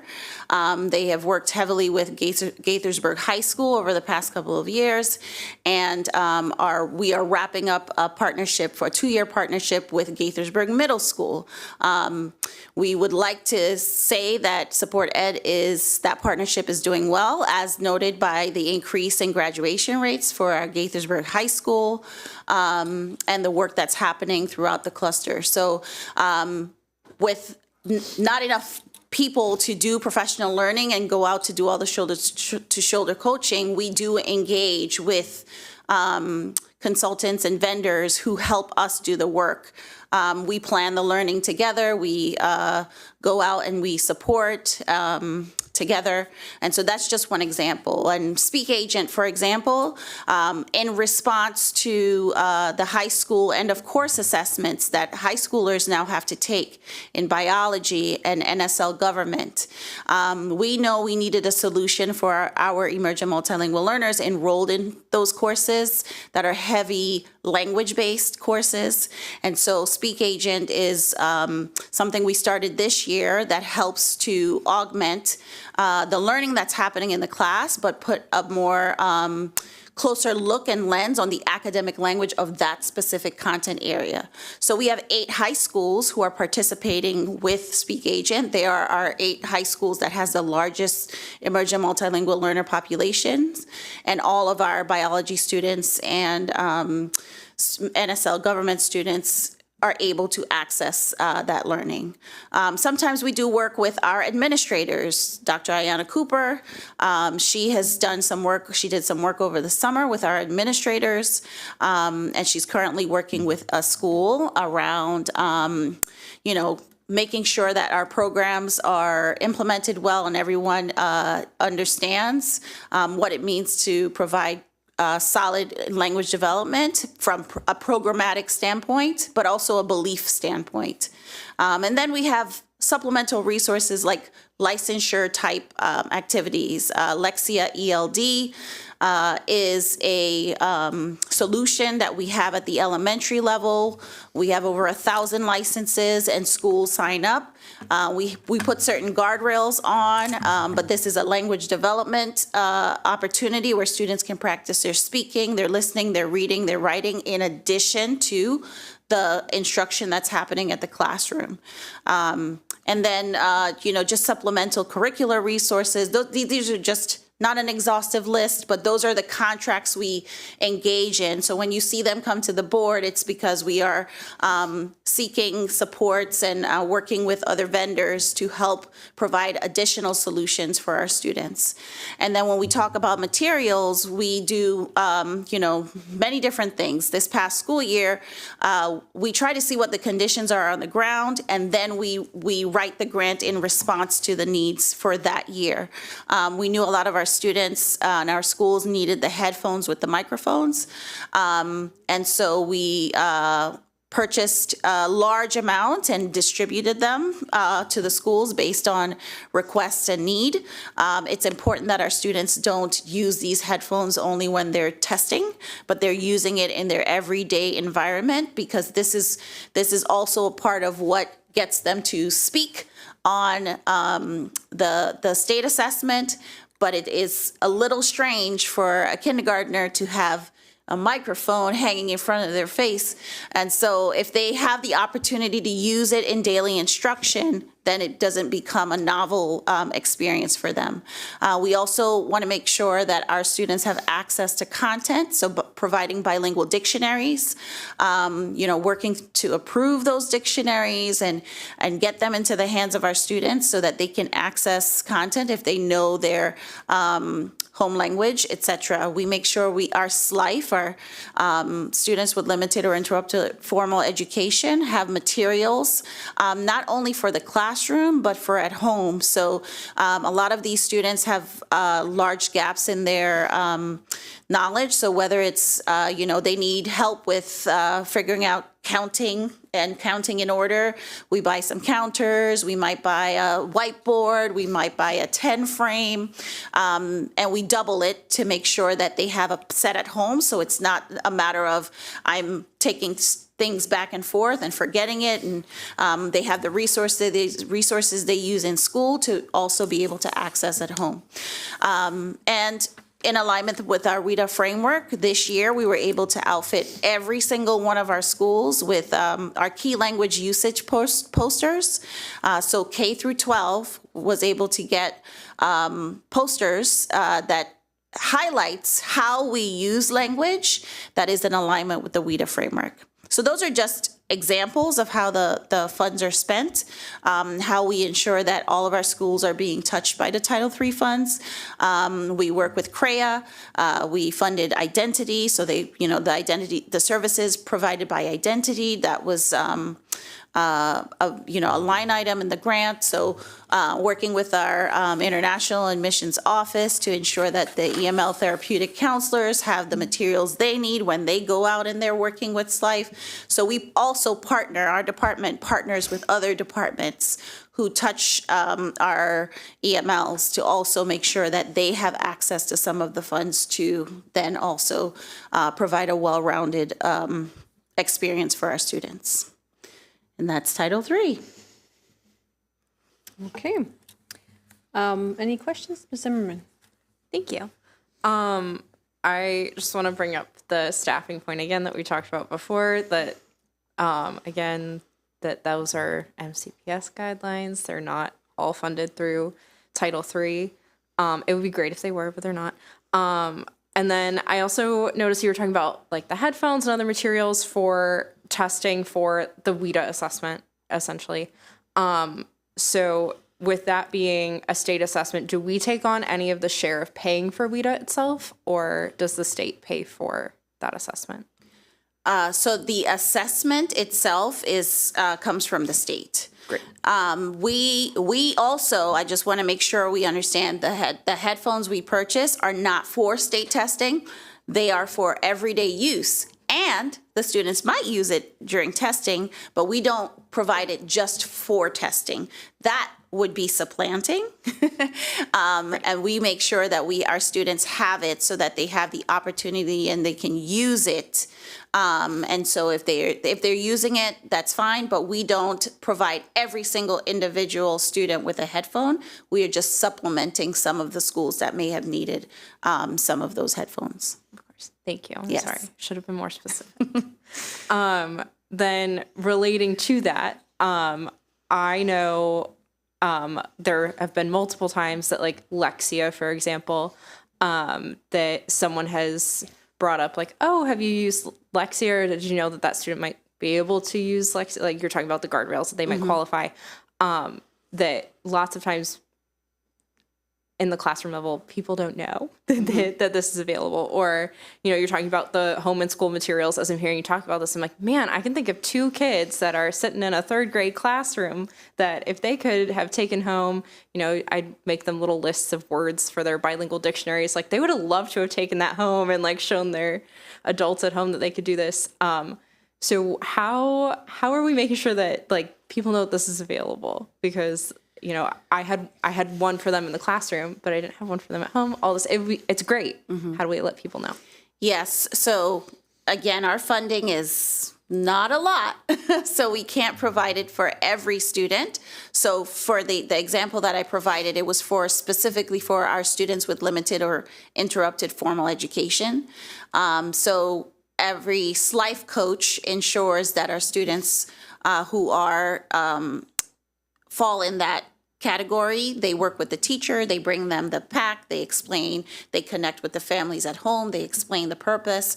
At the elementary level, there are over 18,000 emergent multilingual learners. Every student would get a counter if we were to provide them with manipulatives. So that's an example of the guardrails we would love to provide for everyone. However, this specific subset of students had a greater need, and so that's how we decided to provide those manipulatives. For Lexia, for an example, we communicate heavily with our English language development teachers and our administrators. So we have a rollout period of the licenses and how every school can request those licenses. So it's very important that our principals are reading the updates we send out, our ELD teachers are reading the updates we send out, and we send them out in advance before we open the window for enrollment. And again, we have some guardrails, so we don't want our level 3s and 4s on this platform. We want them, having different opportunities in the classroom. So also putting, like parameters around which students can access it. There's always a request for more licenses.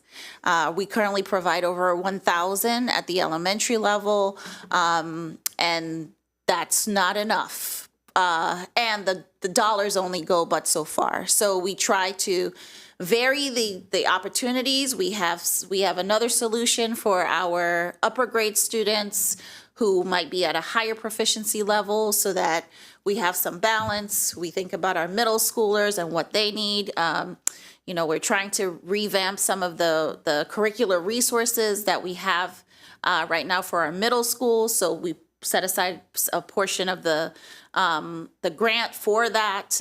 So really just getting to know and thinking about our various groups of students, what they need, and solutions for how we can try to meet the varying needs. So as we move into, these cross-functional teams, let's say next school year, someone is thinking about something for a student, that could be the right avenue for them to reach out and say, hey, could we, look at this for this student and get in touch with you for potential funding? Would that be? So it's a yes and. Okay. We write the grant, like we're getting ready to write the FY26 grant soon. We submit it in July. So the grant would be written by the time someone actually sees a student. However, we may have solutions that can match.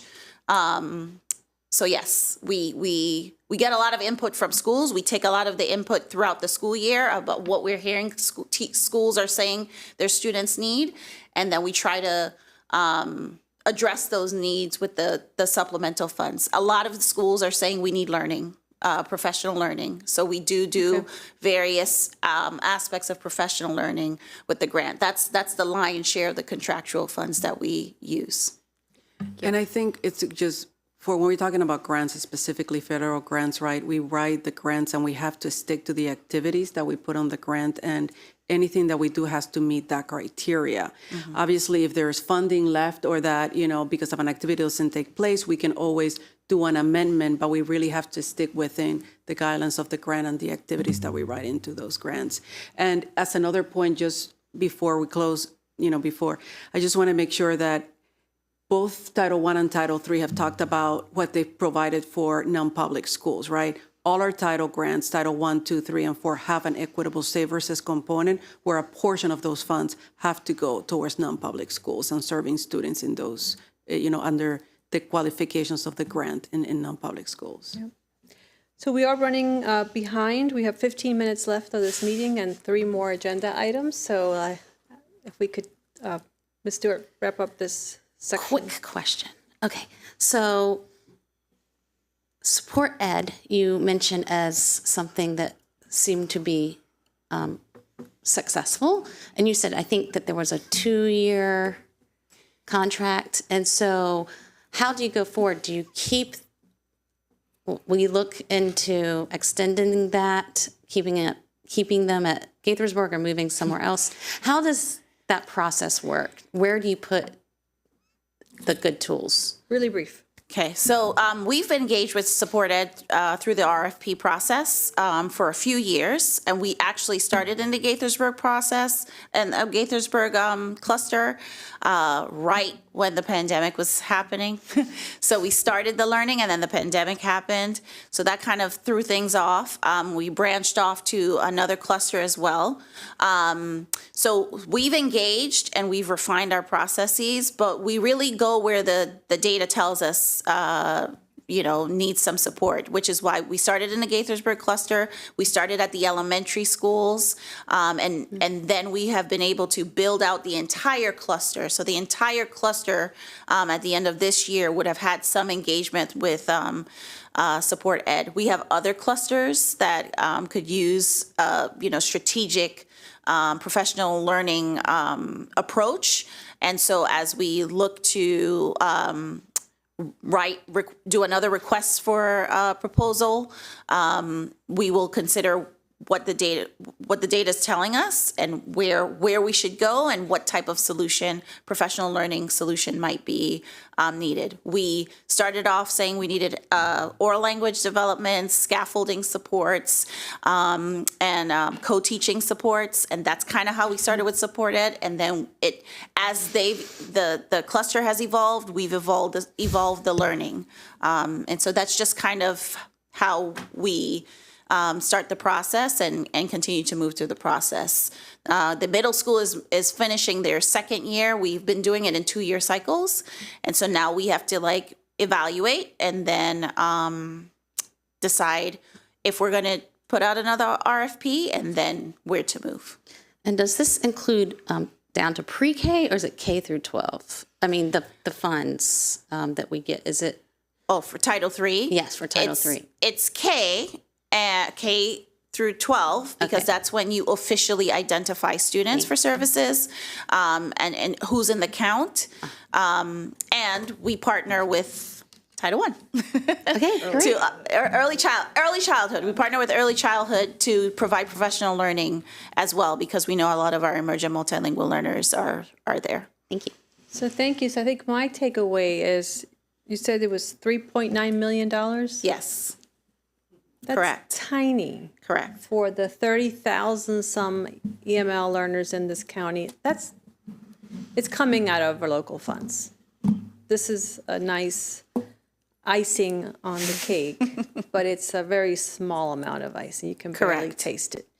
So Correct. you're doing a lot Yes. with a little bit of money, so I appreciate that. Just to give you an idea, our budget for EML, it's about a little bit over $100 million.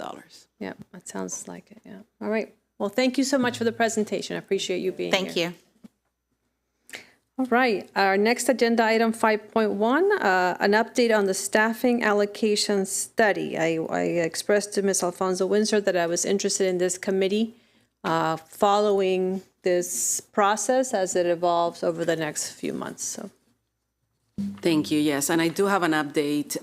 We are looking, obviously, the superintendent has expressed the interest and that we are definitely gonna study our staffing standards to implement it in FY27. We've started sort of looking at what the process would look like and how we're gonna approach it. We have pushed the timeline a little bit, based on the budget, and where we are currently. So we're starting to identify or determine who the stakeholders are going to be that are going to form these committees, but we are not going to start until June of this year in the actual committees, right? In the actual developing what those guidelines are. We need to do some research also and see what other counties are doing in terms of staffing guidelines. And it's going to take us through the summer into September. So the hope is to finish by the end of September so that we can implement it in the FY27 superintendent's recommended budget for the board.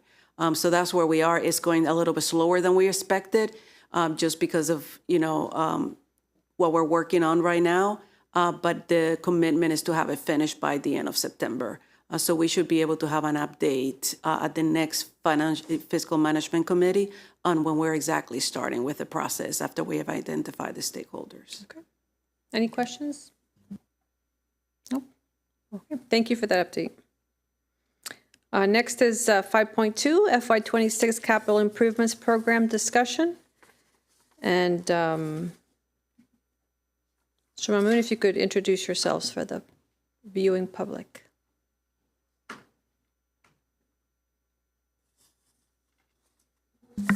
Hi, good evening. Adnan Mamoon, Deputy Chief of Facilities. Wanted to come back to the board and provide a quick update based on the feedback that we have seen as our CIP request is moving through the county's approval process. So far, just wanted to, just wanted to kind of quick go through the reminder. Our request for the 6-year period was, being an amendment year, we didn't change it from our original request from last year at $1.8 billion.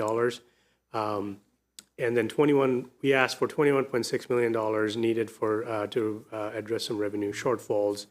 And then, the focus of this entire CIP was to try and keep our current projects that are underway whole. And then we added a few systemic and an HVAC project. So again, a reminder about the stated eligibility issue that we had with Woodward. Essentially, that happened because of some of the assumptions that were made during the budgeting process, back in 2021, 2022.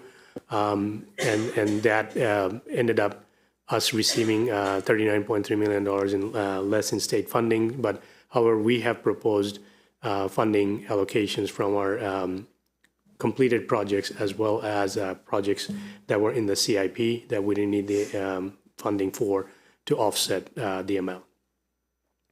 So this is what the proposal was: the $7 million from BIMPI, and then the other projects, remaining funds from Page, Westbrook Addition, Tacoma Park Addition, and then Parkland Middle School Addition.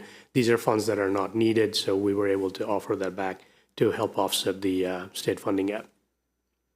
And this is the overall number. We are asking for $20 million for Crown to finish the remaining phases, $5 million for Northwood, $28 million for Woodward, and one more HVAC project. And then the rest are the funds offset to help us help deal with the state funding gap.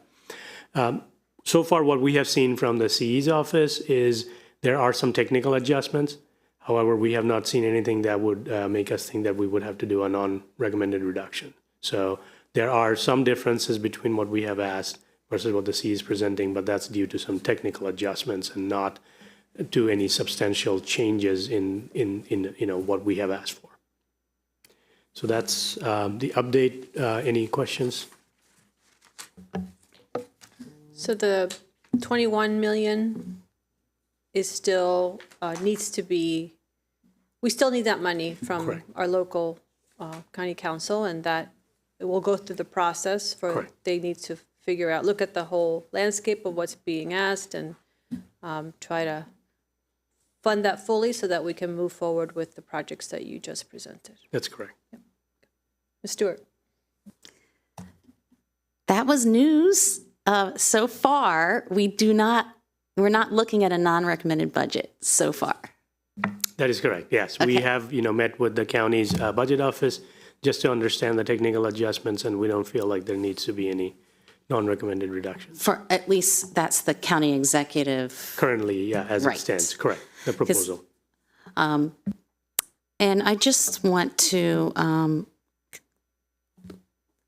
inform the public as to how are we going to avoid the mistake that happened, that we actually have to find 21 million, that we were banking on this money coming in from the state, and now it's not, and now we have to make it up. So how are we working in the future so that doesn't happen? Yeah, I think we are essentially working, doing multiple things. We're trying to get ahead of the budgeting process to make sure that when we do come in front of the board with the CIP request, that our budgets are more accurate for all the phases. Because, that's what, some of that happened because of the, phasing of the project and how it was bid during the phasing and, how we communicated with the, with the state. Now, obviously, we're working closely with the state to, help, bridge that gap. But one of the things we are doing is assessing our buildings going forward and making sure that, we are doing feasibility studies so our budgets are tighter. And that way, when we are coming to present the budget for a future CIP, that it will be more aligned with what the needs of the projects are going to be. Thank you. That's good news because we don't like surprises. Thanks. And also, I mean, if I'm remembering correctly, I mean, the project was very expensive. So we had a creative solution was to phase it just to be able to afford it and That's get correct. started. And then we got in trouble with the prevailing wage issue, which, yes, certainly something that we want to avoid, but we also want to avoid phasing. We want to be able to afford the projects, and unfortunately, everything's only getting more and more expensive, so. That's right. And obviously, the timing of that bid also was right around the time when, we were just coming out of COVID and 2021, obviously, so that had something to do with the price tag that came back, I'm sure. Yep, okay. Let's see, no other questions, and thank you so much for the update. And you're going to stay on for the next agenda item, which is 5.3, Facility Conditions Index Assessment. Yeah, so we presented the contract to the board last month, and we have essentially engaged a contractor, Bureau Veritas, to assess all of our buildings. We're going to start the scope with 50 of our buildings, and that's the update that we're going to go through real quickly today. Essentially, the first 50 buildings are going to be assessed between now and then end of summer, which would help us, kind of help create the priority for the board's review for our next CIP submission based on the FCI data that we get. But between now and the next summer, or between this summer and next summer, the rest of the buildings, including our holding facilities, are all going to be assessed. So we will have a baseline data for all of our buildings by the time, summer of 2026 rolls around. So wanted to quickly update on the first, 50 schools, how they were essentially chosen for the, next 3 months efforts. We started out with looking at what's known as the MDCI, that's the state's assessment. What they do is they look at physical condition and they also look at educational sufficiency. So the state has their own formula, and then they publish the MDCI. They go back and revisit quarter of these facilities every year. So every 4 years, those numbers get updated. So we looked at the current MDCI scores to look at rankings for our facilities. That was one of the factors we looked at. We also looked at schools that have approved feasibility studies or planning dollars in our current CIP, just to make sure that those priorities are still aligned. And then we also looked at schools that have not received any major capital projects in the last 35 years, and then critical infrastructure needs, and or schools that have critical ADA issues. And so these are the schools that are listed. These are the secondary schools. The schools that are listed in blue that already have either planning money in our CIP or a feasibility study that was approved. And then here's the list of all the elementary schools. And again, the ones in blue are currently in the CIP or has feasibility dollars associated with it. So we will continue to do this study. We have already engaged with them. They're going to finish the study, have these data available to us by end of May, which then we can use for our next CIP cycle. Can you go back to the middle school Of course. slide? Okay. Thank you. Sure. Is that the list? Yeah. So that's the list. And if there is any question, happy to answer. Ms. Stewart? So a school became news this last week, New Hampshire Estates. I do not see it on this list. I did look up to see when was the last time they were renovated. It was 1988. That was actually a renovation, so it was built, I believe, maybe in the 40s or 50s, can't remember. But looking at the pictures that was provided, we know that has issues. And so can we add a school to the list, especially this New Hampshire Estates, which again meets the 35-plus year line? I don't know how hard your line is here. No, I mean, again, the contract we have with them is for all the facilities. And so, I mean, we were more focusing on the timing, making sure that we had enough time to review a certain number of schools before the next CIP cycle. We can certainly look to add New Hampshire estates. I don't think that would be an issue.